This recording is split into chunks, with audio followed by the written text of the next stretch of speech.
when you're really healthy, it's very normal to have low blood pressure. So the lower your blood pressure, the healthier you are, unless you have heart failure. So obviously, if your blood pressure is low because you have heart disease, that's not good. That's bad. But other than that, the lower the better. It means your heart muscle is very strong. If there's a blockage in the arteries and it's creating thickening inside of there, all of the deposits, cholesterol, all that kind of stuff, and your heart is trying to push through all that blood, it's pushing against resistance because it's a smaller hole.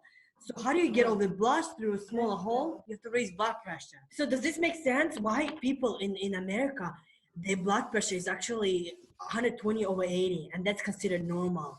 And that's actually when you're healthy, you're gonna have even lower blood pressure. So how do you? Well, that's why your body has to raise blood pressure in order to push through all the resistance that's happening, because a lot of people have cholesterol in their blood.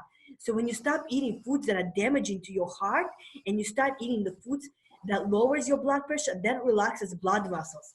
And now there's a bigger opening in these blood vessels, so your heart doesn't have to push so hard. So small amount of pressure will push the same amount of blood through your body. So when you get healthier, your blood pressure becomes lower, and that's normal.